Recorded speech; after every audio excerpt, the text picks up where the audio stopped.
Hey guys, my name is Tribal Instincts, and today I am checking out the Onward update. So this update has quite a few new things to it. We have a new map, we have a new game mode, and also he changed the way that items are selected. He also added bullet penetration and changed the way that body armor behaves, as well as a bunch of other bug fixes and slight optimizations, increasing the resolution of text. So there's quite a few things, so check out the update. There's a link in the description below. I'm gonna go over the biggest highlights of this. All right, so I'm gonna cover the new game mode first, because that's probably what most people are interested in, at least it was for me. Now, this is both a good thing and also a little bit of a downer for me. It's a downer because the game mode really isn't that much different than the current one. The current game mode, or the previously only game mode, was called War, also renamed to now Uplink, and that had the typical search and destroy mechanic to it. You had to get your team to a bomb, put in a code, and the bomb blows up and you win, or if you kill the enemy team. So that is a pretty standard game mode. What they've added now is the game mode Escort, where the MARSOC team has one player which is somewhat handicapped. They only have a pistol. That is the only thing they have, and they have a different uniform out so the other enemy team can identify them, and you have to get that VIP over to a red smoke signal. And as soon as you enter that smoke signal, you win. That's all you have to do. No bomb, nothing else.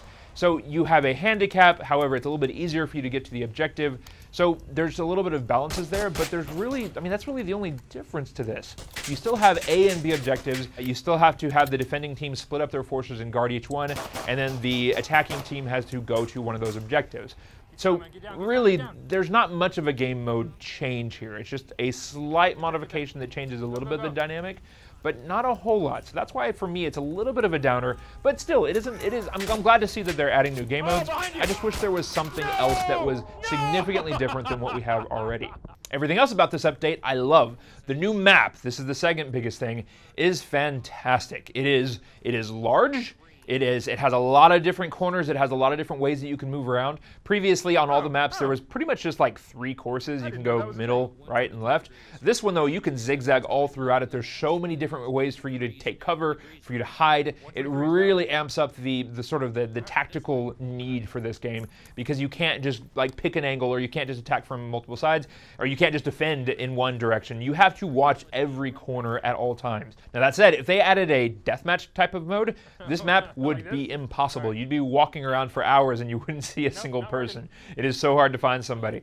So with the objective-based game being that the defending team can camp up and you can attack them, it definitely works, and it is fantastic for that. I had a few situations where the tactical elements really played through, and it was so much fun. I loved the new map. More detail could be added, of course. It's a little bit plain. There's not a whole lot of like visually stimulating things, but it's not really a big deal. The main bit is the map move out and the map movement, and how you're able to navigate the map and how you're able to defend and attack. So for that, it was a fantastic way of playing the game. The inventory system has had a significant change to what you're allowed to take into the fight. Previously, you're able to just pick your favorite out of each of the categories. You can pick your favorite gun, you can pick your favorite attachments, you can pick your smoke grenade, your body armor, your night vision, whatever it was. Now there is a point system. So you have a limited number of points that you can use, and every weapon and item has a certain amount added to it. Some of them just have a +0, so you can just have that one by default, or there is up to, I think, a +3 in some cases, so that's like takes up 1/3 of your entire inventory slot. So you have to balance,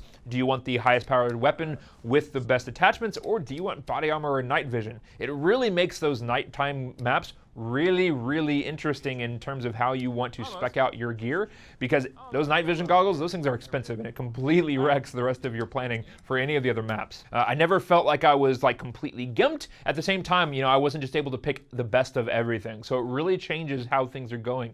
Previously, silencers were pretty common.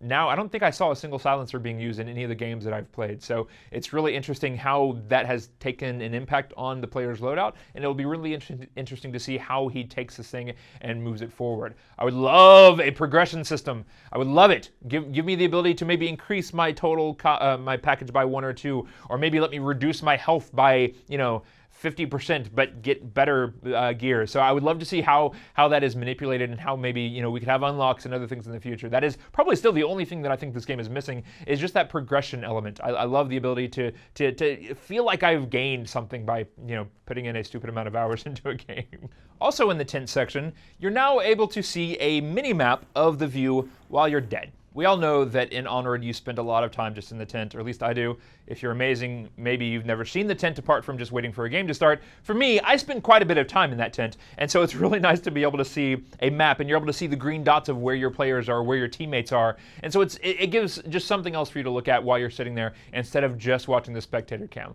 So it really helped quite significantly in my boredom. Before I just would just spin the little toys, the little bullets that were on the table. Now I can actually watch things, and I don't know, it just adds a little bit to it. If you're worried about people, spectating the map and giving advice to their teammates, don't worry, you can't see the enemy team. You can only see where your teammates are. So I guess you could be sort of like a general player, green dot, that one, move over there. You can't even see their player name. So there's really no advantage that the player that is dead can give to the players that are still living. It just adds a little bit of extra visual candy to the dead player.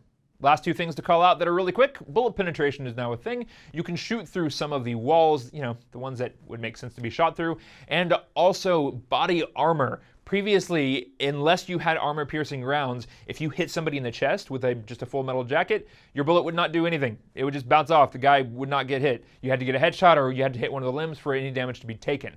Now, though, the body armor has a degradation element to it as well, so you can shoot somebody enough times in the chest with just a standard full metal jacket round, and they will eventually expire. That's it for the major updates that I wanted to call out.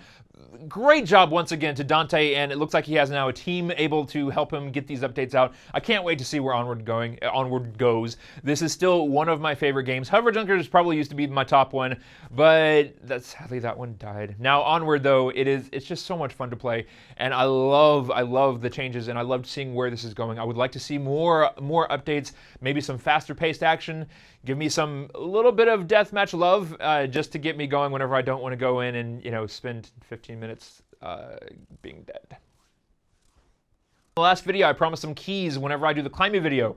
That is probably going to be next week at this point, so please, if you're interested, the comment section is still open. I will be giving out 2 keys to Climb Me and also 1 key to Iron Wolf VR in the Climb Me video. So keep the comments coming, guys. Let me know what you guys think of this video, of all the videos. Let me know what I can do to make these videos better. And also a huge thanks to all the people on Patreon. Patrick, Kins, and now the newcomer Vampire for being the major supporters in it, as well as thanking everybody else that is on there. You guys are amazing. Just to call them out, these are all the people that supported me in March. Thank you to every one of you guys, as well as everybody else that can't or doesn't want to. It doesn't even matter. I thank every one of you guys that are watching at this point. You guys are amazing. All right, I'm done here. Thank you guys so much for watching. If you like this video, please hit the like button below. If you didn't like it, hit the downvote button and tell me what I can do to make them better. And if you want to see more, hit subscribe and the bell icon, and I'll see you all in the next video. Bye-bye.